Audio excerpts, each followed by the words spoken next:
Promise Neverland. Okay, David, we back. I Oh, yeah. So honestly, obviously we didn't review 108. I will just really quickly basically say 108 was pretty simple. It was mostly that was an animator's dream, like that would be a good one for like the anime. Like 109, I didn't mind 109. There were parts that I actually liked. I really liked kind of the mental breakdown stuff that was going on with Emma. I liked. Oh, yeah. That kind of reminded me of early Promise Neverland when she was like, "I have to save everyone. I have to save everyone," and she has her freaking meltdowns when she realizes she can't. And obviously we go through the whole like Yu-Gi-Oh and Lucas are dead, and she kind of has to realize that by seeing the explosion in the distance. So I actually didn't mind this chapter. Honestly, what's your thoughts? Well, I'm going to start with 108. Right. As you do. I have a few things to say about it. Obviously, action doesn't really translate well in the series, especially when it's like it was there. But seeing that animated will be amazing. Yeah, I agree. Like that, I could Because see that and be like, that would be really intense. Right. I will give them full props for that because even if it doesn't translate well to pen and paper, it will to the anime. Agreed. Especially that part where he's like running through the hall, holding up the two guns and then the grenade. I could just see right. I could see it in the anime now. Right. So that will be amazing once it's animated. A lot of these action scenes I think will translate better to that as well. But what I will also give 108 is it made me actually give a fuck about Hugo and Lucas for the first time in a long time. Yeah, I can agree with that. There was definitely a lot of emotion there. Seeing them come together one last time, trying to essentially preserve the next generation. And seeing like the little bits of flashbacks here and there between 108 and 109 of their friends that had escaped with them and then died along the way. Especially I really loved the scene in 109 where it's essentially revealed that right before Emma showed up, he was trying to kill himself. And they kind of like stopped him from doing that, which is like really powerful. Right. And something you really series is like that really dove into the loneliness effect of this fucking him being alone, stuck in that fucking shelter for that long. That shit hit me too, because you know how I am with like I suck at being alone, and like I can't even imagine like when he was like kind of just staring at the table, hallucinating his friends, and just like kind of that look in his eye was like, oh my god, that's yeah. Oh man. Okay, so it's going to be an interesting. How do they deal with it from 110 forward? Yeah, I'm because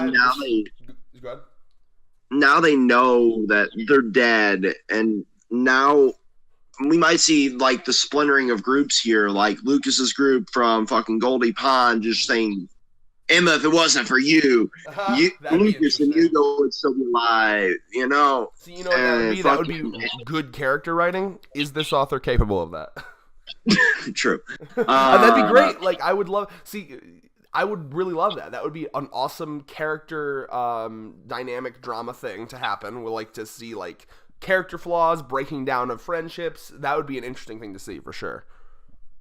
Yeah, and I've wanted them to splinter off into two separate groups for the longest fucking time since fucking Goldie Pond ended. And it would just make sense, like logically, like writing wise, to like break up the group because it's so big right now. Exactly. So before they blew up Goldie Pond, I was like, they could use that as like a base of operations, and then fucking use the shelter as a base of operations. Well, now they can't use either, really. Yeah, which I kind of like. It forces them out into the wild. Oh yeah, but I mean, are they back at the cave that they were at with Musica and Sungwoo? I assume it's the same cave system. Like I imagine it's like a big cave system that spans throughout like the whole area. That's what I was assuming. I don't know if it's the same cave, but maybe. It's definitely an interesting setup they've got now. Yeah. Because with that little bit of nostalgia there coming back for the OG fans to those that are the normies that picked up the series, 100 chapters in. Normies.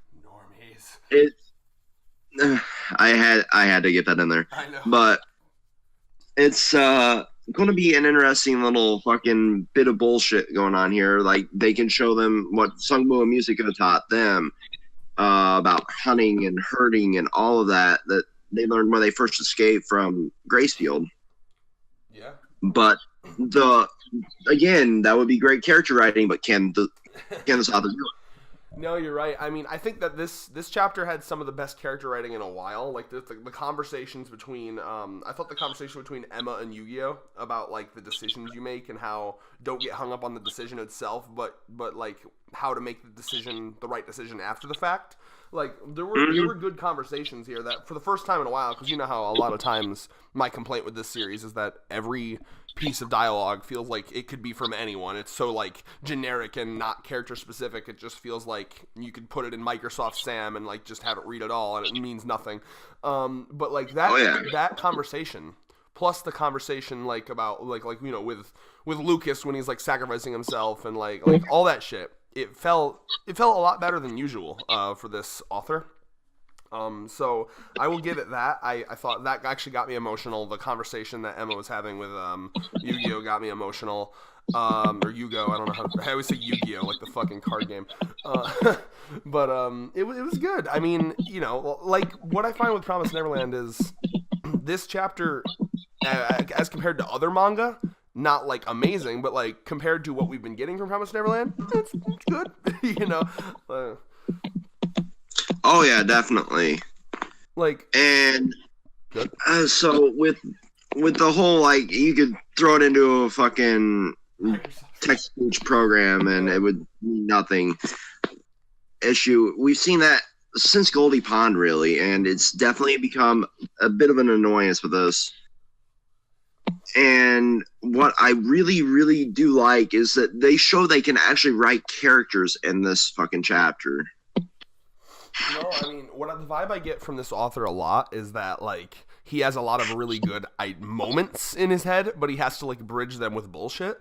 So, like, this happens a lot with this series where it's like, because I remember around chapter 100 we were hyped again. We were like, "Whoa, this is a really good chapter," and then it was shitty again, and then we're like, "Okay, this is pretty good," and then it's shitty again. It's like a fucking wave. It's like every like 8 to 10 chapters are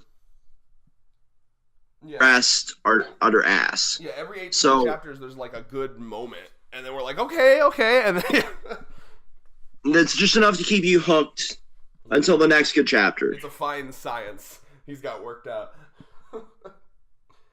It's essentially the Kubo effect again. You know, here's a good chapter and a good fight, Oh, wow. Kubo was better than this though, because like, whereas story wise, yes, he would be shitty. There was at least interesting fights, throughout. You know what I'm saying? Oh yeah, but a curious series so far. Oh, certainly. You know, and I think he was also better at writing characters too, like just them interacting. Oh, he was definitely better at writing characters, but near the end, it all fell apart, and we could go on a million tangents about that. But let's not rehash that again. But like what I equated to the Kubo effect is he had that ability to keep you hooked. And that ability to keep you hooked is all that keeps us on this series. Yeah, I know what you're talking about. He was known for like cliffhangers every single chapter, and that may or may not lead to anything. Right, and a lot of them didn't. Yeah, so... And again, that could be a million different things, but yeah. Yeah, I mean, I'm trying to think of other things. So I guess, like, from here, those two are dead. They don't have their mentors anymore. Their shelters are gone. I guess one other thing I wanted to complain about, just because, again, I just wish that the writing was better here. There's a moment where, you know, and I got kind of emotional at this, but I realized I would have gotten more emotional if the author had done something differently. It's where he's like, oh, this last year and a half was so happy, but to us it was like such a short chunk of time, you know what I mean? Like, because the year and a half part was like skipped, just over, you know what I mean? So like that would have been a lot more emotional if we kind of saw more of their journeys throughout that year and a half, instead of just even if it was like 20 chapters of them like looking and exploring, and then you maybe skipped here and there, like, okay, well, this time we're skipping a couple weeks, and now, all right, we skip a month here, but we see in between it. But since you skipped it all at once, The whole, oh, we've been together for a year and a half and I've been so happy. It feels kind of cheap, like you're telling, not showing. You know what I'm saying? Right, and that's definitely one of those things that is a flaw with this series. So bad. It does feel like the author is like rushing to end it, because like it's still strange to me that he's like, all right, final arc. It's like, what the fuck? I don't know what's going on. Right. It's rushing without trying to rush. It seems like there's a lot going on and not a whole lot going on all at the same time. We have all of these characters standing around doing nothing, yet they're trying to do something. They're trying to basically send out us like, we're here, we exist, we matter, but in the end, they really don't. You know what I mean? I think. Just explain it again in like a different way. Yeah, all these characters we have here are supposed to be here to push the plot along. Okay. You mean in a meta sense? I thought you meant like literally. Like, yeah. Okay. Yeah, but really, they're just empty slates of what a character should be. But in a good series, these characters would be helping the fucking plot move along, and they'd be like, "Oh, this character's quirk is this. This character's quirk is this. This character here matters because this is what happened to them in the shelter." Or hell, if you want to go super dark, this character was used for fucking human experimentation. Yeah. So the point he's making is that, like, essentially, in another series, all of these different characters would have had different experiences that would have led into the plot or led into how they interact with the other people slightly differently than others. So, like, if you, again, I use Dr. Stone, but it's a good example of a big cast where they all feel different. You know, you have one who's like the muscle head, you know, kind of meathead, like Magma, and he's like, you know, and kind of like that one fucking red hair dude from Skyward Sword. Then you have, you know, this guy over here, he's kind of like a nerd and he lies a bit, but he's got a good heart, but he really wants like he wants like a golden spear, and that's what he wanted, and he made him. Then you got the kid over here who.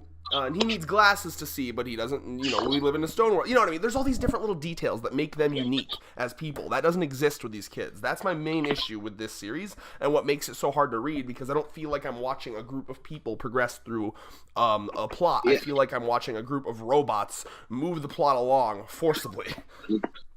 Yeah, I hate using your video game, you know, fucking metaphor, but that's really what it feels like, is this character's NPC number 500. They say these 3 generic lines over and over and over again. Even the 2, like Emma brought up the 2 of our own are dead, and it's like, does anyone know who these fuckers are? I still don't. Right? Is NPC I honestly thought those were 2 people that he brought to use for bait. He did. Oh my god. So yeah, I mean, I guess at the end of the day, I'm interested to see where it goes. I mean, I'm mildly interested. You know, it's just at this point. Yeah. Is it wrong for me to say at this point I'm reading this series simply to film these videos? Oh yeah, me too.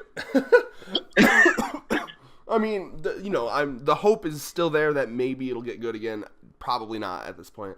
What I'm doing is, I'm this far into the series. I would want to know how it's going to end, and I'm sure that exactly there will be a couple good moments knowing how this author works. So, you know, I mean, unless it gets literally unbearable, I'm still going to read it, and we'll still do these videos as we can. So, you notice how when we bundle 2 chapters together, we can almost reach 20 minutes worth of discussion? Oof. Maybe we should do this more often. Yeah, maybe. We'll see how it works. Oh, my God. But, yeah, I guess predictions, I mean, I hope that... I like your idea of maybe an argument breaking down after they see the explosion there. That would be cool. I'd like that. That would be an interesting, but again, will the author do it? Exactly. We'll find out. But yeah, I mean, I hope that he can redeem it here. I mean, it's just frustrating because what I like in a series is like exploration, seeing the world, and like, let's explore this world for the first time. But we skipped over them exploring the world for the first time, so it's like a lot of my excitement is gone. So yeah, but right, there's what I hope happens here. Because now they're homeless, essentially. Yeah.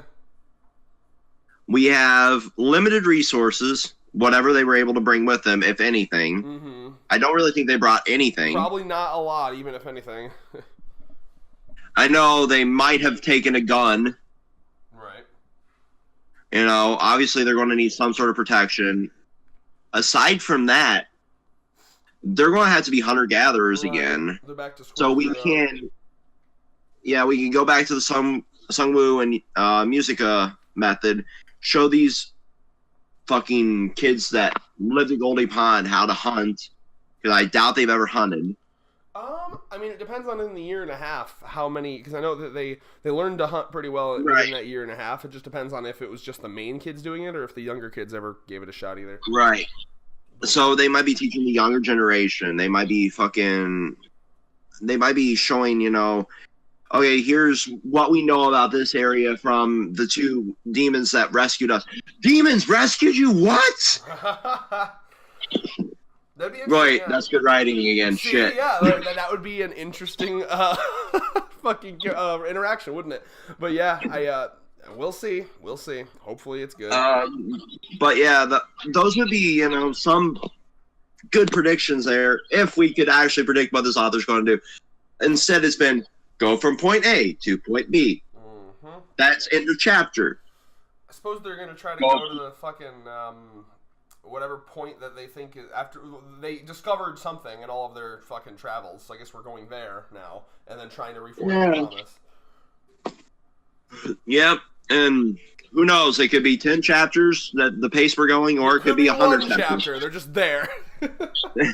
Shit. Now what's the next plot point? I got stall for time for, and then they make the promise and it's done. Or it's shit. I should have skipped that part ahead. Now I need to stall for time for 10 more chapters. Character C and character J, you interact with fucking generic shonen one-liners for the next bunch of chapters while I shit out another fucking good plot point. Oh, God, you're not wrong. Yeah, so it's that, and then we still have to have them saving fucking Phil and the others, which is how Emma describes them, by the way. Phil and the others. That's probably what we'll have. We still have that to come, unless they decide to skip over that too. Yeah, on the way to reforge the promise, we saved everybody else. Off screen, we saved everybody. Phil's here now. Say what now? Oof. All right. Okay, well. If that were to happen, I would drop the series at that point. Same. Because that would be the ultimate ass pull. Yeah, I don't think even he will go that far. We'll see what happens. I guess peace. Yeah, peace.